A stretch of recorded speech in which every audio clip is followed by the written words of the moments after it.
Good evening. My name is Brenda Schufelt, and I'm the History Room Coordinator for the Hudson Area Library. And welcome to our local history talk this month called Draining the Swampish Ground of Colonial New York by Kate Mulry. This lecture is one of the collaborations in 2023 between the library and the Jacob Leisler Institute. Each features an expert in early colonial history. We're very grateful for this partnership and to be working with David Voorhees, the director of the Institute that's headquartered right here in Hudson. So the Hudson Area Library has a history room that is dedicated to preserving and making accessible to the public the history of Hudson and Greenport and Stockport, which is our library service area. The history room is open to the public on Saturdays from 10 to 12. And it's also by appointment, and anyone can email me to make an appointment. And we have online research requests for information on local history. You can make those on our website. And I'm going to put some websites in the chat so that everybody can have that information. There are a few websites that we have, the History Room website, and also two oral history project websites that we have, the Black Legacy Association of Columbia County and our own Hudson Area Library History Room. Oral history collection is on a website also. Anyone wishing to donate to the library's History Room and the Leisler Institute can visit our History Room website. And if you just put in the memo that you're here because of the Leisler Institute, we will split the donation 50-50. We appreciate any donations. And our next Leisler collaboration will be in June on, let me try. I'm going to try because it begins with a Dutch phrase, Hoe verst de wereld? The Role of Women in Leisler's Rebellion by David Voorhees. And he will say how it actually is supposed to sound, but because it just went out of my head, and he'll tell you what it means. But so David is the founder. And that will be in June. I think I said that we'll send out the date at a later point. David is the founder and director of the Leisler Institute. He's also the managing editor of The Half Moon, a quarterly scholarly journal published by the Holland Society of New York. He's an NYU research scientist, a former managing reference history editor at Charles Scribner's Sons, and has published numerous historical works and articles and been a consultant on historical exhibits at the Museum of the City of New York and the Bard Graduate Center in Manhattan, among other things. So I'm going to turn it over to David, who will be introducing Kate and saying a bit about the Leisler Institute. Thank you all for coming. Thank you, Brenda. It is again with appreciation that I thank the Hudson Area Library for hosting the Jacob Leisler Institute's lecture series. The Jacob Leisler Institute for the Study of Early New York History is a not-for-profit research center devoted to collecting, preserving, and disseminating information relating to colonial New York under English rule. In the years spanning 1664 to 1773, New York's diverse European settlements and Native American and African populations fused into a cosmopolitan culture with ties throughout the Atlantic world. Through our lecture series, we present the latest scholarship on this period. The Leisler Lecture Series is made possible through the generous support of the Van Dyke Family Foundation, the Hudson River Bank and Trust Foundation, and the Bank of Greene County Charitable Foundation, as well as through private donations. Tonight's speaker, Kate Mulry, is Associate Professor of History at California State University, Bakersfield.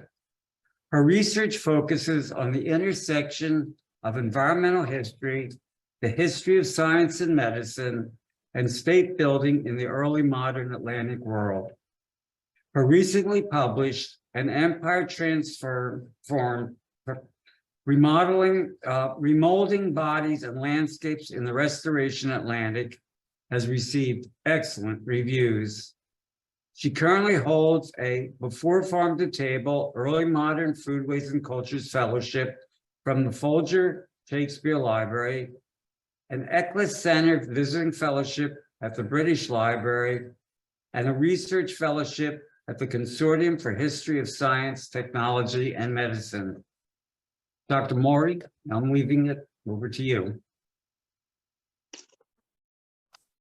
Thank you. And I'm assuming everyone can hear me. Okay, great.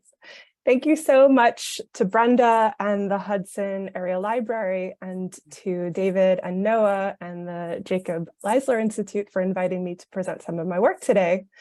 And thank you everyone in attendance. I'm really grateful to be able to share a bit of my research with you. So as the title and description for today's program suggests, draining the swampish ground of colonial New York, I want to bring you back to the 17th century. I'm going to explore why drainage orders, draining swamps, draining marshlands, were often among the earliest projects initiated by English officials after the Dutch surrendered New Netherland. So I'm going to suggest that engaging in environmental improvement projects was a way for the English to project power over, or to bring political order to what they believed to be an unsettled region. Some of their aims were quite straightforward. They sought to remake landscapes they imagined were unproductive, for instance. But these projects had an even more comprehensive aim, and that's really the kind of heart of my project today. The English also expected that by transforming landscapes, they could transform the health and even the behavior of the people living in these inaccessible, watery places. So the English wanted to, in their words, Anglify the non-English residents of these regions. At the same time, a group of elite individuals in England asked for permission to drain about 400,000 acres of fenlands in eastern England. This group of well-connected individuals, also known as projectors, similarly claimed that their drainage projects would, what they claimed, improve both what they saw as sickly landscapes and sickly residents of the fenlands.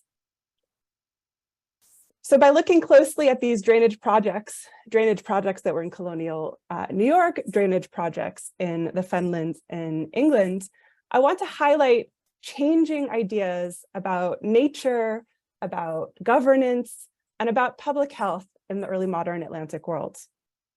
So in other words, I want to suggest to you that what's happening in colonial New York is very similar in some ways to what's happening in England.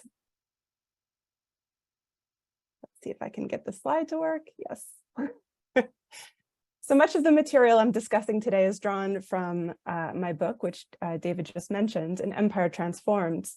And the main argument of the book is that in the late 17th century, after a period of upheaval, the English sought to bring political order to the empire through projects of environmental improvement. And the book covers a variety of these so-called improvement projects, and I'm certainly not going to cover them all today. So today what I want to do is to really think about two chapters that are linked in the book, chapters 2 and 3. And I'm also happy to discuss the other chapters during the Q&A later if you'd like to know more. But these chapters 2 and 3 are about these sort of major and minor drainage projects undertaken in the late 17th century, both in England and the American colonies claimed by England. So in terms of how I'm going to structure the talk, I do want to give you some important background information that will be helpful to make sense of what's going on. And after that, I'll spend some time really digging into these two chapters a little more closely.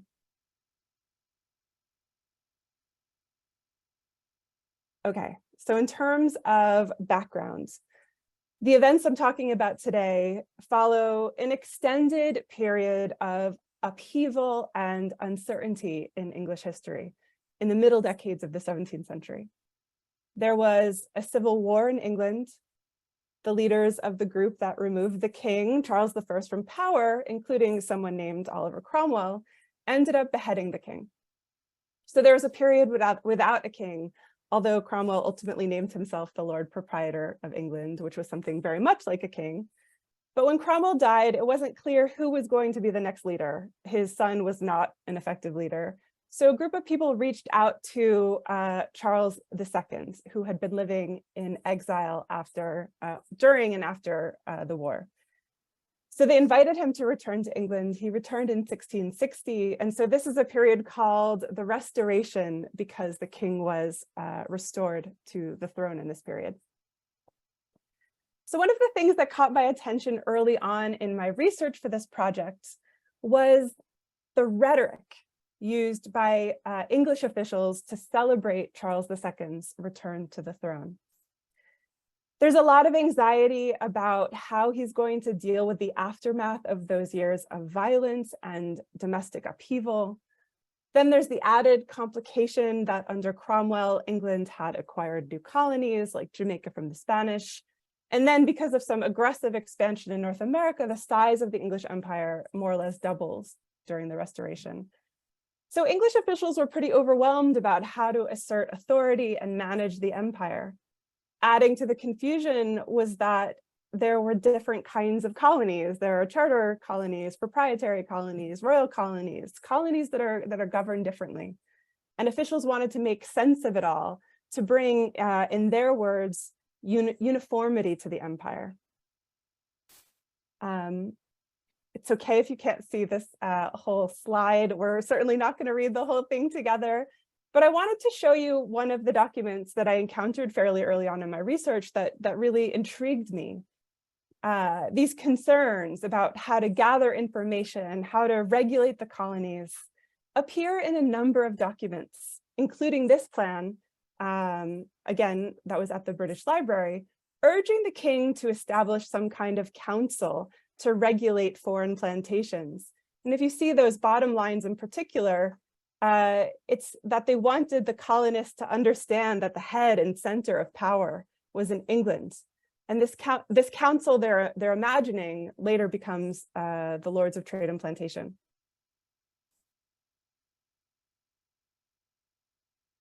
This is also a period when new scientific societies like the Royal Society, established in 1660, promised to be the king's parliament of nature. That was their kind of claim for themselves. They wanted to be useful to the king in a very particular way. And they wanted to work on collecting knowledge about the natural world that would assist the king to expand the empire, to familiarize himself with what was in the colonies, including lucrative dyes, medicines, foods, right? So they had pretty inflated aims for themselves. All of this is to say there were many ideas, but also many questions about how the king should centralize and consolidate authority after his long exile. How should he deal with older unresolved problems that led to war in the first place? How to deal with new problems. Charles II couldn't just sit back and say that his authority was untouchable and divinely bestowed because, of course, his father had been beheaded. So he needed to come up with other, possibly, hopefully more convincing ways to consolidate his authority. So two sets of claims really caught my eye, claims made by his supporters. First, there were writers who celebrated the return of the king using healing terms. They referred to the king as a kind of physician or healer. With his return, they imagined he could sort of heal the metaphorical wounds of the body politic, right? He's going to restore the head to the confused, headless body politic. But they also talked about how he had already taken steps to improve the health of individual sort of subjects' bodies. Remember, this is after a civil war. There are many bodies that indeed suffered in this period. And so his supporters celebrated, for instance, how he was going to sort of bring medicines and drugs from around the empire to heal his subjects. So I wanted to show this image. It's a depiction of the king's coronation day. He rode through the city in April of 1661, past all of these different ornate triumphal arches that were built purposely for this occasion. This is the image I have up here is an image of what's called the naval arch. And this arch sort of symbolically compares the king to Neptune, god of the seas. And actors who were there on that day celebrated how the king had turned the sea into, quote, highway, and that he was bringing, quote, healing balm to close our wounds and our pain to assuage. At the same time, the king also pretty quickly brought back the ritual practice of laying his hands on subjects who were suffering from scrofula, also known as the king's evil. Historians estimate that the king may have offered his divine healing touch to as many as, I think Stephen Brogan suggests, something like 96,000 people. So by healing these subjects, Charles II rehabilitated his legitimacy and his authority. Healing bodies became a really effective political strategy. So now I want to turn to the sort of second set of claims I mentioned before, a second set of claims that caught my attention.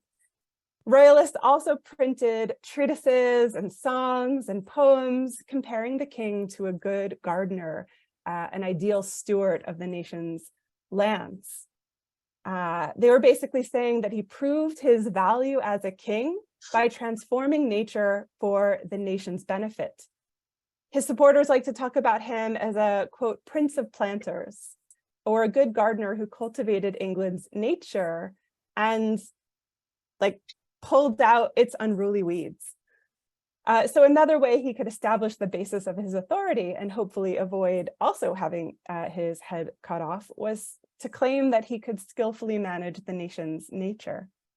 Everything from draining swamps to planting gardens and orchards to making sure his subjects had enough to eat and so on. The same writers also celebrated, the king is the sort of prince of planter. They're also really disparaging about Cromwell. They often refer to Cromwell as a kind of rapacious abuser of England's trees. And so kind of comparing their treatment of trees is a really interesting dichotomy in these texts. So whereas royalists got busy planting trees and orchards and touted their efforts to ensure England had important tree resources, they kind of claimed that Cromwell had failed in that way. And we can always talk later about tree symbolism, right? Trees rooted in the land, living for generations, et cetera. They're meaningful. Anyway, so there's so much material, and I tried to focus on moments when these two strands came together. I looked for places where so-called improvers or officials claimed they were transforming bodily health by transforming or reconfiguring the environment. It was a way for me to really highlight a form of political ecological thinking. Since the human and the natural were entangled, both could be remade, and they could be managed and controlled through these landscape improvement projects. So I know this all sounds a little abstract, but my book, and I hope today's talk, is really about how some of these more abstract ideas about establishing order, concerns about political legitimacy and authority, they're being played out in fields and swamps and orchards and gardens in the streets of London. I found many instances of restoration officials targeting specific local landscapes and individual bodies or communities of people that they claimed were unruly or unproductive or unhealthy, or in some way a threat to the stability and the health of the body politic. So these plans were described in all kinds of source materials from the 17th century. I found them in published manuals on gardening, city plans outlining new thoroughfares and green spaces, in proclamations and court orders and medical treatises, records of governing bodies like the Lords of Trade and Plantation, records of colonial officials. I found evidence in literature and poems and more. So again, I'd also be happy to talk about my source base later today. So there's one last bit of background that I do want to establish before moving on. And that's to explain just a little bit about how early modern men and women thought about their health. So we're talking about a time and a place when people thought about their bodies and they thought about health in very different terms. according to something called humoral theory, every individual was born with a particular balance of what were called the four humors: blood, phlegm, yellow bile, or black bile. The particular levels of these humors in the body shaped everything from an individual's health to their appearance, their body type, their behavior, and even things like temperament or character, right? So we don't necessarily conceive of health in these ways, but the humors really regulated all of these different facets of a person's health and personality. So writers often would, well, I guess just because this image is up and I think it's quite interesting, you can see that sort of the type of humor that was predominant in your body might shape the shape of your face, your appearance, right? So this wasn't just about health; it was often about how you looked, if you were melancholic or phlegmatic. This is not a terrific image, so I'm sorry about that. But this image to the left, Every Man His Own Doctor, it's one of many treatises from the period calling for people to sort of know their own humor so they can control their health. So this one by John Archer is one of these many treatises sort of explaining how to identify your particular humoral makeup so that you can figure out what best foods to consume to regulate the balance of your humors and regulate your health. So basically, if you had an abundance of phlegm, for instance, you might be a phlegmatic personality. And so these writers were trying to guide you to make better decisions about diet, about exercise, about activity. And I'll show you just a few more pages from this text because I think it's quite interesting, right? It's sort of chapter 3 says signs to know your constitution and complexion by, signs of hot or dry constitutions. And as you can see in the text, or at least I hope you can see, a choleric body might be hot, hard, thin, lean, hairy. The hairs might be black and curled. And so this is not just about your health, right? It's this kind of more encompassing notion. Again, signs if you're a cold constitution or a phlegmatic constitution, if you have a cold and dry, melancholy complexion. And so once again, you can sort of see if you are a cold and moist phlegmatic constitution, right? Your body might be white in color, fat, thick, soft, reddish hair, inclining to paleness, et cetera, et cetera.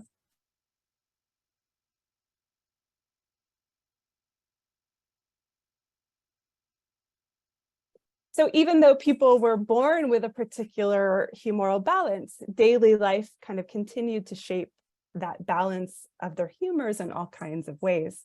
A person's diet really mattered because foods also had their own humoral qualities that would agree with or potentially clash with the humors of their consumers.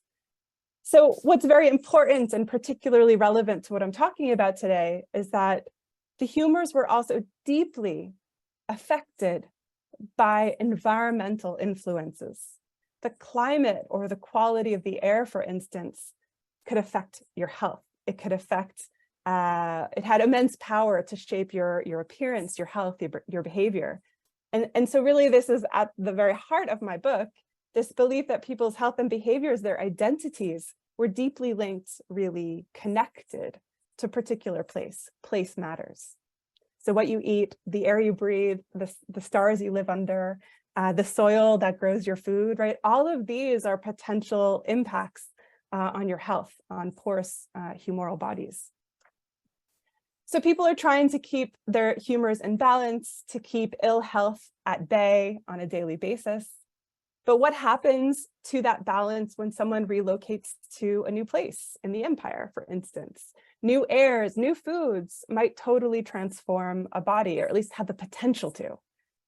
So colonizers were often deeply anxious about what would happen to their bodies in new climates when consuming new foods. What happens to a colonist if they move to Jamaica and breathe new air? Would their bodies change? How much? Would their characters change? How much? Even some worried that their political loyalties might be rendered suspect in these new climates, in these new airs. So to mitigate against these potential changes to their bodies, colonizers tried to cultivate familiar foods from home, or claimed they could regulate climates to make them more suitable to their bodies, for instance, by draining wetlands. At the same time, there are all kinds of new foods arriving to England's ports, whether coffee or potatoes or spices, and there are fears about how these foods might alter residents' health. They're excited about these new commodities, but also fearful. So this slide is just giving you an example of both the sense of hope, right? The virtues of coffee and chocolate and tea. And then this is actually a kind of a joke pamphlet. It's not actual women's petitions against coffee, but this particular pamphlet basically suggests that basically men's sex drive and fertility will be lowered by drinking coffee. And so the women's complaint is about this particular potential negative side effect of consuming coffee. But it's more than just these kind of physical effects, as the quote I've included below suggests. Some writers warned that coffee would put people under, quote unquote, a Turkish spell, end quote. Drinkers might even lose their Christianity as well as their sex drive if they were to drink too much coffee. So there were these sort of like hopes and fears about what these new foods could do for people's health and behavior. I also just want to make one final note about terminology, and that's these terms that I've been using, improvement, and all of the many kinds of activities that fell under this kind of umbrella term, was a term used by the people I study and write about. It's not my term. And I'm certainly not agreeing that what they're doing is improvement. So it's their word, as is the term projector, the name they had for the kinds of people who promised to do these improvement projects. These projectors often sought out patrons for their schemes by promising to transform the health, the behavior, the lifestyles of the people living in those places. They often emphasized how it would also transform their economic behavior. In drained fens, residents were supposed to cultivate straight rows of wheat instead of what improvers thought was a backwards pastoralist way of life, right? Gathering seasonally, much of what the residents required. Okay, so now I do want to talk about how some of these ideas played out. So I'll start by talking about what's happening in England in the region of the Fenlands. This circle just helps you, it calls your attention to the region. It's not exactly the region of the Fenlands. But the Fenlands was an area that, from the perspective of the Restoration monarchy, posed a range of political, economic, and social problems. So this area in the east of England stretched over approximately 700,000 acres. It's a very large area. The ecology of the fens was varied, but broadly speaking, we're talking about a wetland region that kind of changed season to season from place to place. Near the coast, it was made up primarily of salt marshes, but further inland, it included peat fens, moors, and a variety of rivers and waterways that were meandering to the sea. Some regions were inundated with water year-round, others it was seasonal. I would just call your attention to a moment to the Isle of Ely, the map to the left. It's named after the eels that were for so long central to the local economy. The medieval Ely Cathedral was built in the 11th century on what had been the Isle of Ely, an island community within the fens that is, of course, no longer an island. This is a painting of the cathedral. Lots of religious communities had been drawn to the isolation of the region because it was so inaccessible and seasonally inaccessible in particular. These watery landscapes and the people living in these watery landscapes kind of confounded the people who didn't live there. In the early modern Anglo-Atlantic, wetlands, swamps, bogs, and other watery or liminal spaces were often considered to be uncivilized wastelands. That's often a term they used. Calling these places wastes was quite common. They were talked about as places that required intervention, in this case, drainage, in order to promote cultivation and stable settlement in these regions. Basically, if it wasn't cultivated fields of agriculture, right, the sort of straight rows of agriculture, many non-fen residents saw these areas as wastelands. And the inaccessible, uncertain, shifting edges of wetlands posed a variety of ideological problems for the English. So when a group of people called the Bedford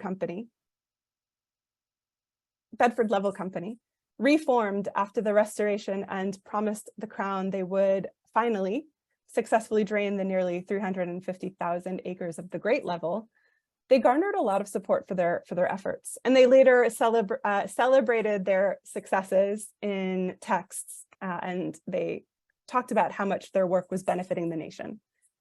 So to do this drainage, the Bedford Level Corporation hired a Dutch engineer and his team to do most of this drainage work. So why was there so much support for these fen drainage projects? Politically, the fens were frightening to the Crown, in part because there was a kind of history of rebelliousness in the region.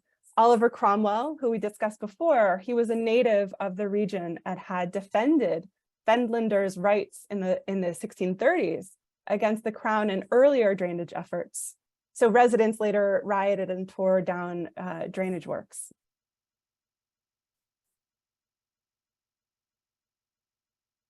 So in general, the fens were worrying places to the king and his officials because fens were largely inaccessible to outsiders during seasonal high waters. It was hard to extend political control or oversight of people living in these kinds of inaccessible places. Economically, they were also worrying to outsiders. The people who wanted to drain the fenlands claimed the residents were lazy pastoralists. Of course, this wasn't true. It just looked different than how outsiders believed a productive landscape should appear. So projectors gained support for promising that lazy, wandering beggars of the fenlands would be, quote, set to work once they had completed their drainage. Pastoralism had no place in a culture that prized private property and cultivated nature as an ideal national landscape in these particular ways. They pointed to pastoralists, including in Scotland and in Ireland, as they often use the word lazy. An English traveler to Scotland of the 17th century claimed the landscapes were, quote, besieged with bogs that incommode the traveler, and claimed the natives of the region, quote, employ themselves only to recreate swine there because they are a people uncultivated in agriculture, end quote. So residents of the fens were similarly stigmatized by outsiders. For residents of the fens, their lives and economies, even though this was sort of unseen by outsiders, their lives and economies were shaped by the environments. In some of the more low-lying regions where there was little natural drainage and where it flooded year-round, they largely relied on fishing and fowling and other activities to live. People who lived in what was called the halflands, the places that only experienced seasonal flooding, they had other ways of making a living. They might rely on things like turf cutting or hay production, part-time grazing. So drainage improvers like the Bedford Level Corporation gained support for their projects by saying they would make sure agricultural products might be cultivated year-round in the fens. They, of course, usually only mentioned how residents would benefit from drainage and rarely mentioned how, since they were the ones venturing money on the schemes, they were going to give themselves lots of land in return, enclosing fen commons and turning it into private property. So I think one of the questions I kept asking myself is why corporation members or Crown officials so commonly used a rhetoric about healing landscapes and healing people to justify their projects. Yes, of course, it's to mask their self-interested actions.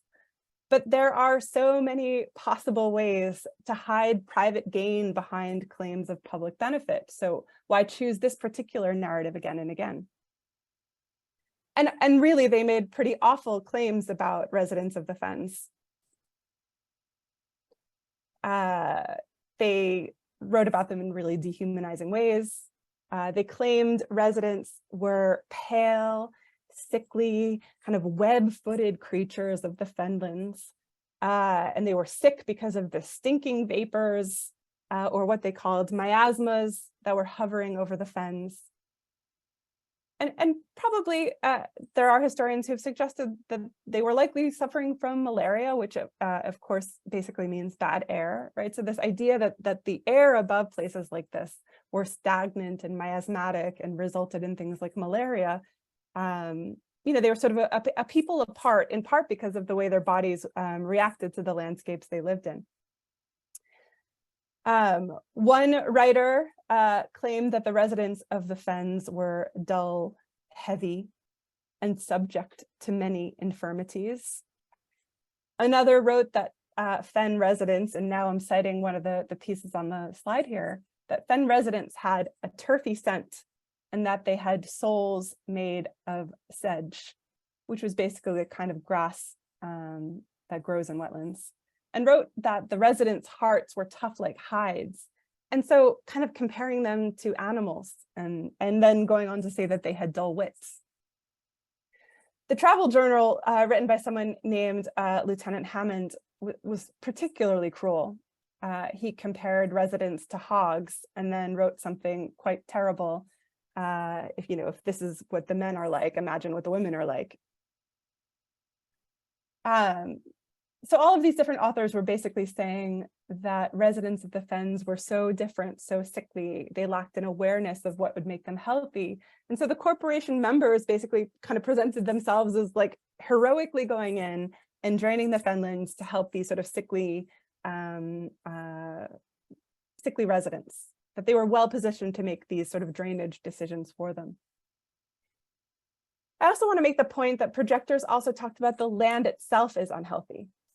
They wrote about wetlands as basically unnatural landscapes. They were wet because of human laziness and failures. The people were sick, the land was sick. Curing both was good for the nation. This was yet another way to blame residents. English writers constantly blamed the lazy Irish, for instance, for allowing the landscape to degenerate into bogs. They framed improvement as a return to an imagined ideal. So wetlands are frequently described as human failures, that they've sort of like let the landscape get besieged with bogs. Fenlanders did try to push back. They tore down drainage works. A Fenlander protest song offered an ode to the life of the fenlands and accused projectors of greed. The Fenlander voice in the song that I just mentioned sings that the drainage adventurers, quote, meant all fens to drain and waters to overmaster.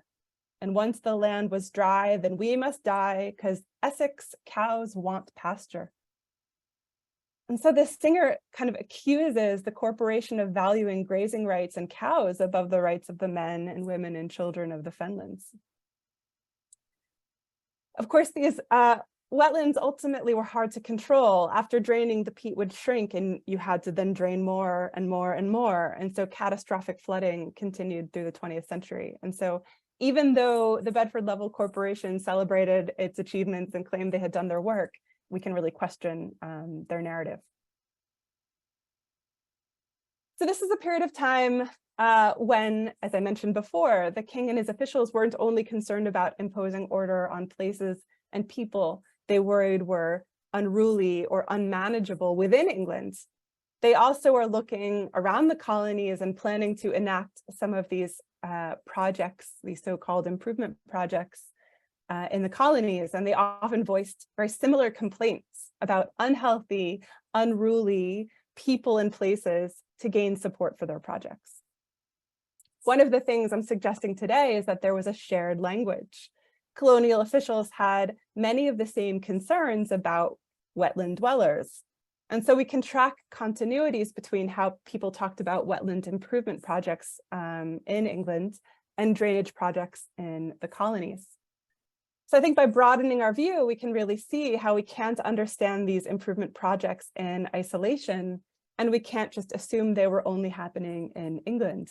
This improver culture was an Atlantic-wide phenomenon and served many of the same goals. On the other hand, there is also some tension between domestic improver culture and colonization. One of the Bedford Corporation members who invested in draining fenlands, he wrote a book celebrating drainage as maybe an alternative to colonization. He wrote that by draining the fens, improvers might reveal a really fertile land in kind of England's own backyard or London's own backyard. They could uncover what he called a continent much closer to home. And so in the text, he sort of poses this question: why would anyone risk their lives and their fortunes pursuing uncertain colonial projects when there was a new world kind of closer to home? He claimed that drainers were going to reveal immense acreage of arable lands in a more accessible, what he called basically a new Florida. So, he's sort of imagining this continent of drained land as a new world.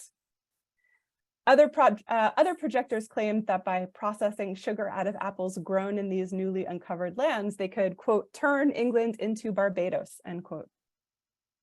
So as some English writers started to worry that the colonies might be acting as a kind of brain drain or a drain on the domestic labor pool, they wondered how to entice some people to stay and cautioned that there needed to be more critical thought about the role of colonies and what value they really brought to the table. So Jamaica and New York feature in my book because they were colonies of conquest. Jamaica taken from the Spanish in 1655, New York from the Dutch in 1664. And in both instances, English officials had to grapple with what to do with the non-English European residents of those places. Would they be welcome in the colonies or not? And in both places, English restoration officials often struggled with how to establish sovereignty.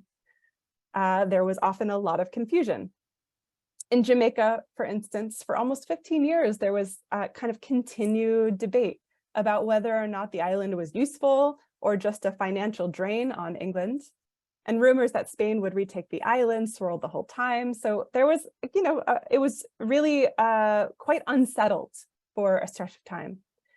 As for New York, there was similarly a lot of legal confusion about certain areas I'm going to talk about right now.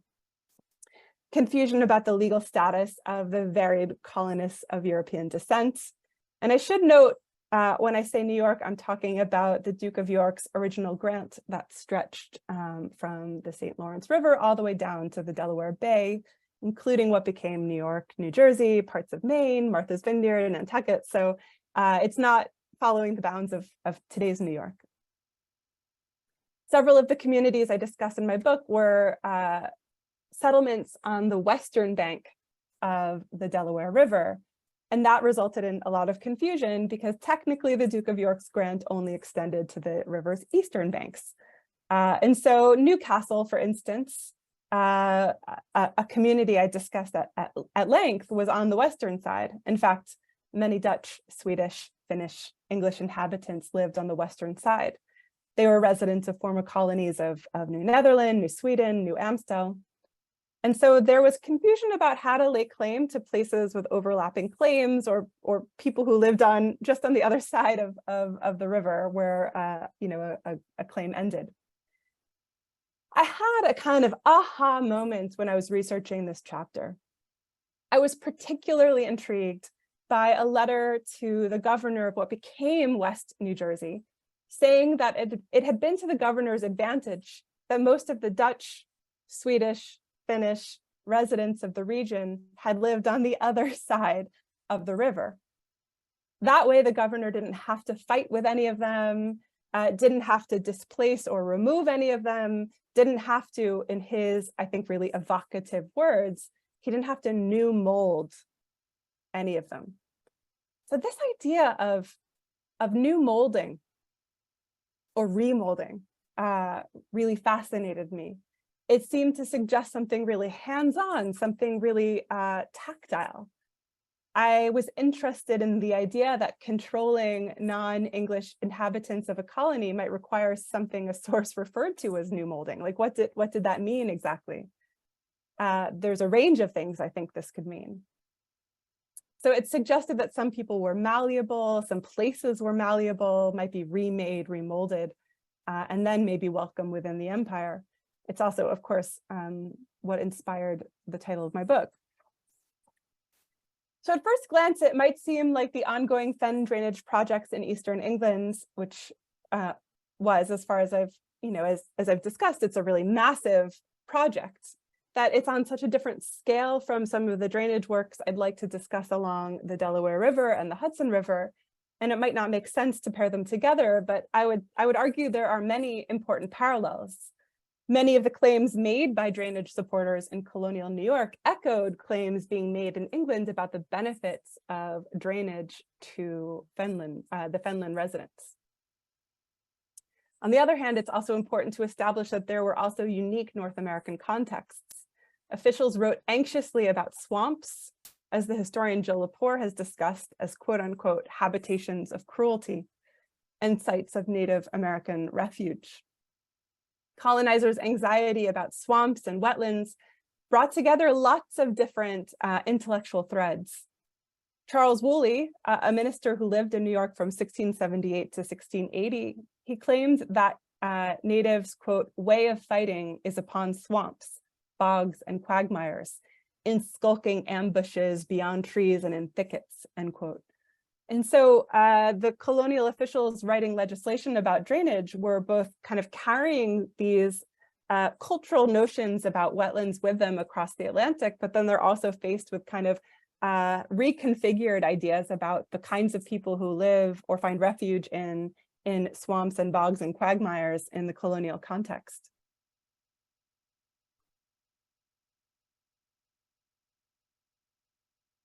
This, I'm laughing a little because this image, it's very, very hard to see, but if you can see that tiny little Newcastle on the bottom left of the slide, that's the Newcastle town I'm talking about right now. Okay, so one of the events I focus on in the third chapter was an area near a community renamed Newcastle by the English on the western side of the Delaware River. I focus on an event in 1675, which is when the Third Anglo-Dutch War ended and the Treaty of Westminster made this region English again. It changed hands a few times. The king's brother, James, Duke of York, of course the colony is named after him, sent over a new governor, Edmund Andros, to make sure New York got settled. And that included making sure the scattered communities of Finnish, Swedish, Dutch, and English residents understood they now lived under English rule.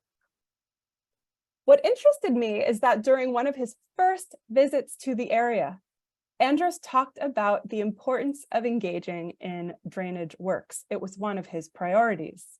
The area itself was not necessarily large, perhaps only about a mile long.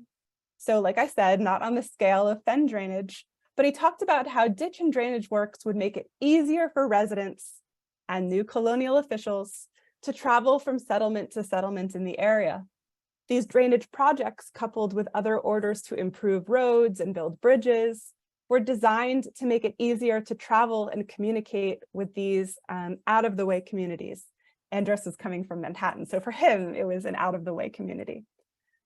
So one of the many things the English hoped to do, and this is a term they used later, was anglify the non-English residents and ensure political order. When Andros issued instructions that required inhabitants of the district to assist in the drainage works, some people supported the orders, others confronted the magistrates and refused to comply. And this resulted in something called the Dyke Mutiny. These events reveal that there was a lot of tension between the largely non-English inhabitants around Newcastle and the new English officials. Andros and the local magistrates argued that the drainage works were necessary improvements because they wanted to make travel easier, they wanted to improve public health, get rid of areas of stagnant water and miasmatic airs, and they emphasized that drainage works would reclaim what they called, once again, using this language of wastelands. But many residents did not share these goals and did not want to be forced into doing the work. At a later meeting about how to complete the drainage orders that Andros had required, residents came with weapons and they shouted, quote, they would not be slaves, end quote, forced to build these drainage works. In his later account to the governor, one of the English residents, his name is William Tom, he's a magistrate in the region, he claimed the angry townsfolk were in, quote, such a humor and had, quote, frenzical brains due to the disordered, swampy landscapes they inhabited. He attributed their riotous behavior in part to what he deemed an unhealthy, kind of uncivilized landscape. And it's not only in Newcastle where these debates are unfolding. The English encouraged drainage around the colony of New York. Several years earlier in Kingston, located on the Hudson River, Governor Lovelace called for, quote, the draining of the swampish grounds lying and adjoining the town for the public good, end quote, because such drainage, quote, would very much conduce to the health of the place, end quote. A second version of these instructions once again emphasized how the, quote, swampish land was almost useless and was a public nuisance and a health risk. But I should also say that concerns about swamps were not only a top-down affair. Other communities reached out to English officials to secure their support for drainage projects, such as the village of Brooklyn, who petitioned the governor for title of an unfenced marshland in their community, which they claimed was causing mischief and damage in their community. And I'm also not saying that English attitudes towards wetlands were uniformly negative across time and space in the colonial period, not at all. Brian Donahue's work on Concord, Massachusetts, for instance, reminds us that the English often valued marshland places like saltwater marshes. Ted Steinberg, he's written about how the English often filled in wetlands instead of draining them, so they can also treat wetlands differently across time and place. But I think one of the things that really drew me to this story was that the English are busy setting up courts, trying to build courthouses. They are having residents come and take oaths of allegiance, non-English residents. And they are at the same time anxious about building ditch and drainage works and clearing roads. So I thought it was interesting to think about how these more abstract performances of standing in courthouses and taking oaths was in a certain way also manifested in the changes made to the environments. I was reminded of how changes to the land could be read as a form of a political expression. It's almost like they're performing on a stage, right? By taking oaths against a changing landscape that is becoming Anglified.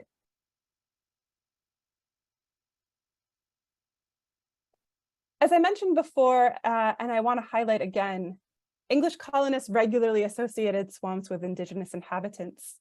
And while I don't really have time right now to go into this, although it's certainly something I'd welcome we could discuss during the Q&A, these tropes about people living in swamps as sort of dangerous or uncivilized continues to morph over the years as runaway Maroon communities find refuge in places like the Great Dismal Swamp. You start to see multiple images emerging associated kind of these swampy places and non-white residents. And something, again, I would be interested to talk about the sort of afterlives of some of these ideas. So just to conclude, I want to say that I hope these two chapters allow us to consider an unfamiliar geography of empire. In both instances, improvement projects targeted communities of outsiders who were perhaps imagined as a threat to a centralizing English empire. In both instances, Dutch skills at constructing ditch and drainage works were called upon. Skilled Dutch drainers in England earned the right to stay and become naturalized subjects if they turned wetland into dry land. And they were welcomed as denizens in colonial New York for taking oaths of allegiance and doing some of this drainage work as well.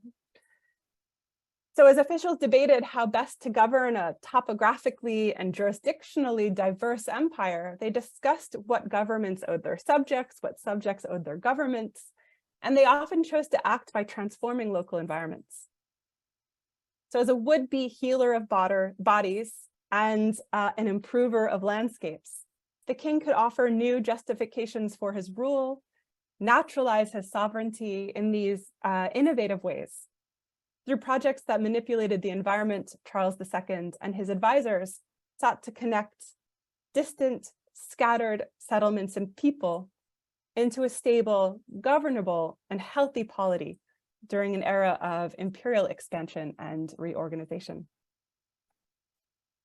Thank you. Okay, great. This was really absolutely fascinating. So yeah, so we have our Q&A now. I have one question already in the lecture, and David, if you want to jump in at any point, certainly feel free to jump in also. Chelsea had a question about the Newcastle, the dike mutiny. Are you referring to Captain Carr's meadow on the Delaware that residents were told to dike it in order to make a path that was a shortcut around the wetlands? Yes. Oh, and before you answer that, sorry, anybody who would like to, please type in the chat your question and I can read it. And if there's any kind of discussion, I'll definitely unmute you, but there's quite a few people on right now, a little too much to unmute everyone. Chelsea, thank you so much for that question. And yes, it's not the only area they're attempting to drain around Newcastle, but Carr's Meadow is certainly one of them. Hans Block has another piece of property that Andros requires drainage on. But I love that you know that. In fact, I'd be really curious to know more about your background, but thank you for the question.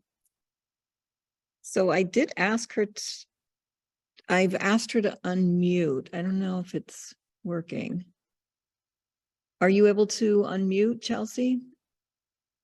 Oh, she's saying she can't talk, and I don't know why, because I'm actually asking her to unmute. Can you? Oh, I think she says she doesn't have a microphone. Oh, okay. Do you want to type your answer for Kate? And no pressure, Chelsea. I'm just very, very impressed. And if anyone else has questions, I have so many thoughts and questions about this. This is, you know, somewhat new territory, but also recognizing some of the things that, you know, I've been learning. So Chelsea writes, oh, a lot. I can read. I just want to let her know I did my dissertation on wetlands in New Netherlands, and here are three publications that came out of part of it. And everyone can see this, so you'll have access to it, everyone in this Zoom meeting. So the loss of wetland agricultural value in Northeastern America, 1800 to 1840, that's in the Agricultural History Review. Wetland use and management in New Netherlands in New York History, and Wetlands of New Netherland in Hudson River Valley Review. This is fantastic. Yes, it really is. Thank you. Thank you, Chelsea. I look forward to reading these pieces. So I have again, the websites, both of the Leisler Institute, Kate's website, and also the library ones. And then you have Chelsea's articles. Adrian has a question. During the English Civil War period, the true levelers also worked for the cultivation of wastelands in England. Was there a link between that bottom-up reclamation during the Civil War and the top-down reclamation you're talking about during the Restoration? Adrian, what a wonderful question. I am going to fudge around and answer because To be honest, I'm not entirely sure. I think one of the things that was really intriguing to me is all of these top-down measures, but sprinkled throughout, there are these kind of community-led initiatives, people who are clearly very interested in directing how the lands in their communities will be used. And they certainly don't want outsiders coming in and draining lands in order to take them for themselves. And so there is this, process of appropriation going on. The Fenlanders are constantly claiming that projectors, the Bedford Level Corporation, their real goal is simply to drain in order to take all the lands for themselves, these lands that have been used communally by the Fenlanders to sustain their lives and make a living. And so I think these tensions are very real. I don't think I've thought enough about how to explore these different tensions, the sort of top-down initiatives versus the kind of community-driven initiatives, but I certainly want to think more about it and appreciate the question. Okay, great. Thank you. Anyone else have a question you would like to ask? I did want to ask you one question because I kept thinking, even though it's very different, the analysis to me, I kept thinking about Sarah Vowell's book on Salem, and how she writes about like the witchcraft trials and that kind of whole public hysteria having to do with fear of the wilderness that they were set in and fear of the disease and things. And I found it very interesting that you talked about political fear, coming into the Restoration, but I wondered if there was physical fear, like when the colonizers were going out, were they getting malaria, like, Napoleon's army in Haiti, and what was happening that could also make them afraid? I love this question because you're right. It's two conversations happening simultaneously. There is the kind of like cultural fears of certain kinds of spaces that were imagined as sort of spaces beyond the bounds of the state. People who were uncivilized and frightening maybe lived in, mountainous or woodland or wetland places. But there is also this other element that is really interesting. And one of the things I actually write quite a bit about in the chapter about the Fenlands is all of these different ministers who had not grown up in the Fenlands were sent to the Fenlands. And almost all of them ask to leave within a year or two, and they cite their health as the primary reason why they cannot serve those communities of the Fenlands. And so they regularly discuss that their bodies, their health is at risk if they travel into these kinds of spaces.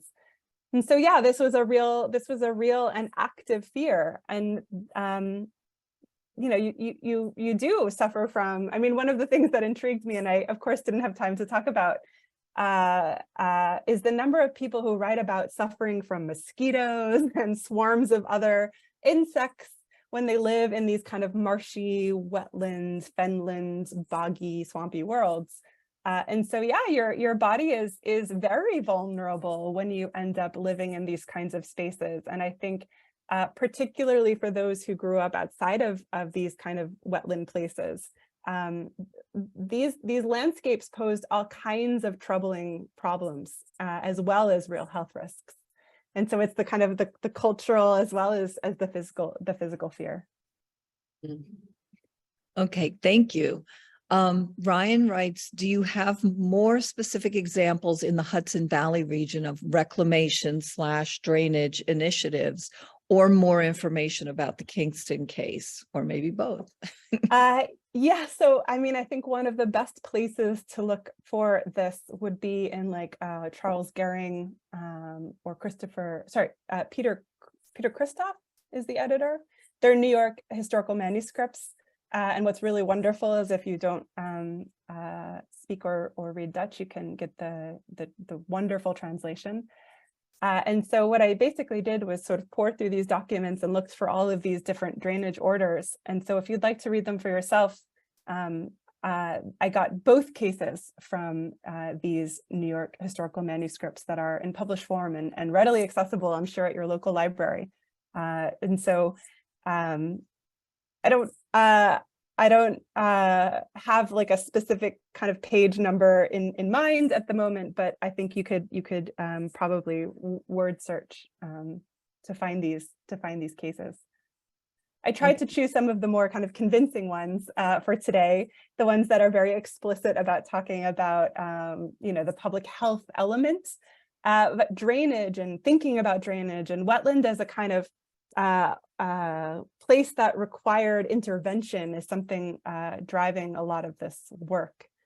And I will say, this is beyond the bounds of your question, but something that I've thought a lot about is one of the reasons the English were so keen to drain wetlands is they often associated wetland spaces as feminine, and the people who lived in wetland spaces they accused of being feminine. So there are all of these, whether we're talking about the Spanish even earlier or the English later, accusing Native peoples of being feminine and not having like body hair or beards, and they attribute these kind of lack of sort of European masculine symbols as being attributable, if that's a word, to the swampy landscapes in which they claim Native people reside. So they sort of one of the fears and one of the reasons they're so gung-ho about drainage is that it's a way to transform these sort of feminine landscapes into masculine landscapes. Wow. That's very interesting. So Chelsea wrote again, telling Ryan that her dissertation has a lot of examples. And she didn't write them all out in the papers, but you can access the translations at newnetherlandinstitute.org. She thinks that's the website you're talking about. Yeah. Okay. And Ryan says, thank you. David has a question. Did you want to speak, David, or do you want? Now, I was just curious about the Jersey wetlands, only because certainly later they became known as a hangout for robbers. So I was wondering if there was any attempt at this early period, in the restoration period, to come to terms with them.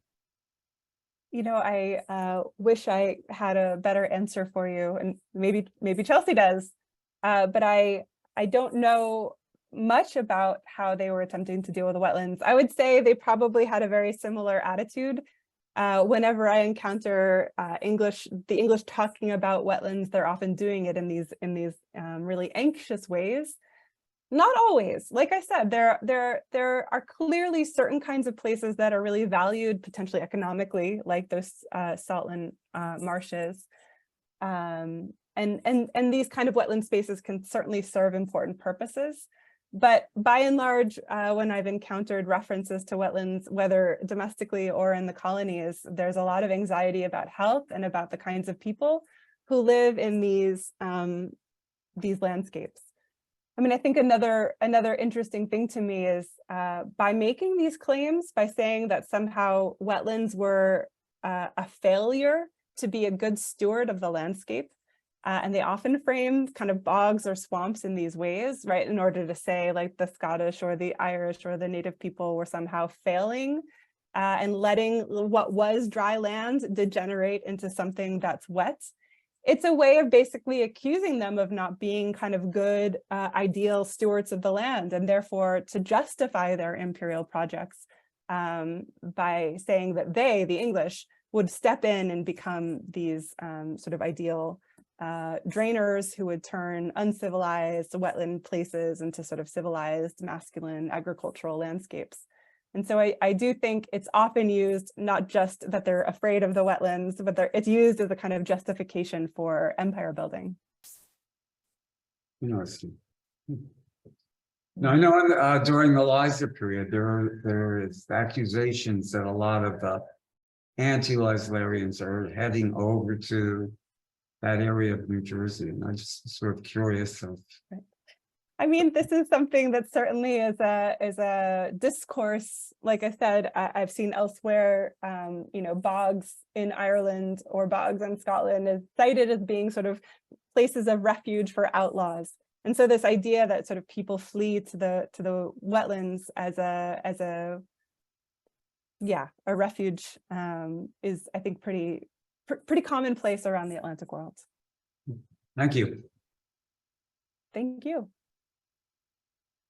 Chelsea did write in answer to your comment. Peter Kalm, Kalm, wrote about his travels all over the area in the 1700s. And he comments on the dikes of Raccoon, now Salem, New Jersey. She thinks it's Salem. The meadowlands were diked in the early 1800s, but that was a failure. So they let the berms fall apart. Mm. Okay. Wonderful. Yeah. So it sounds like Chelsea has a great sense of where to look for the 1700s, 1800s. I will admit mine is definitely a 17th century story. So I'm not always sure about the later periods. And I was also wondering, like, how this ties in with, I mean, I just wonder if it does, the idea of the Enlightenment and like that kind of, you know, feeling of progress going towards scientific and knowing stuff. And, you know, I know I have a fear of swamps because I know about snapping turtles and, you know, like even when you're swimming in a pond or something and you just don't know what's under there, which I got bit by one last year, but everything's okay. But yeah, so I wonder what that had to do with the Enlightenment, like that kind of progress towards the scientific and just knowing things. And if you can't see it, then it's not good. Right. I think you're right about this for a variety of reasons. To know a landscape, to be intimately familiar with who resides there and what they do on a daily basis and how they make a living and how many of them can bear arms, right? This is the sort of stuff states want to know. And seasonally inaccessible wetlands are very frightening because you cannot get there. And so if you're a state actor, an official, you know, it's very frightening to not be able to access the fenlands seasonally. And similarly, back to this drainage project along the Delaware River, it covers basically the one path connecting Newcastle to other settlements in the region. And so the idea that in the wintertime, for instance, you might not be able to access this community, I think was, yeah, a very frightening prospect for English colonial officials. So access is certainly one of the issues, right? People who are living beyond the control of the state is certainly something that's a problem. But I think it goes even deeper than this. I really liked your question of the Enlightenment, because of course the Enlightenment implies like visibility and something about sort of straight rows of agriculture and being able to sort of see what everyone is doing and if they're laboring appropriately. I do think this is part of this effort to make not just like the people legible, but landscapes legible and controllable as a result. So interesting. There was a comment in answer to David's question. Judy writes, my ancestors' community was centered on a bog marsh. Since David brought up followers of Leisler, at least 2 of our patentees signed the Leisler pledge, and it's still a bog marsh. Wonderful.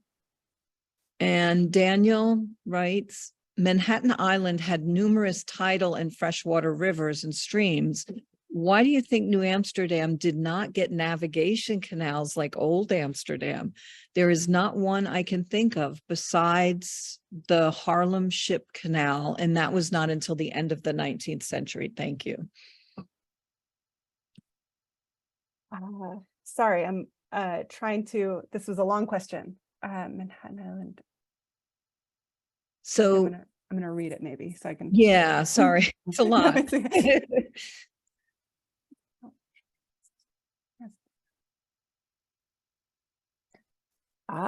You know, that's such a wonderful question. I do think they make some efforts, but I'm not sure they had control long enough to maintain them. I mean, my guess might be part of the issue is the sort of changing hands of New York for this stretch of time between English, the Dutch regain it, then the English get it back again. And I don't know, but it does feel like an investment in the landscape requires some sense of stability and the fact that you might have a future in that place. So I wonder if these kind of like political instabilities actually lead people to be less invested in these larger scale landscape improvement projects. Right. Chelsea did write that there was a channel made in the 1600s, but they filled it in and it's now Broad Street. I'll think of that the next time I'm walking there. Yeah, and I mean, I do think this is what I was saying before. Ted Steinberg has also done a lot of interesting work about environmental histories of New York, and he makes a point that the English quite often fill in wetlands instead of draining them. And so I think there is also an interesting cultural tension that I was trying to explore, but maybe not as clearly as I would have liked in the talk about the projects I was really highlighting on this occasion were often taking place in communities with either lots of Dutch residents or using Dutch labor and Dutch engineering skill. And so in colonial New York, where you have a sort of patchwork of these different communities, they might have chosen or elected different methods for dealing with wetlands, depending on which community. All right, wonderful. If no one has any other questions, we can stop at this point. And I just want to thank you so much for such an interesting topic. And there's a lot there, clearly. So thank you. And I'd like to go ahead. Dave. Yeah, No. I'd like to thank you, Kate, for making this one of our most interesting Leisler lectures.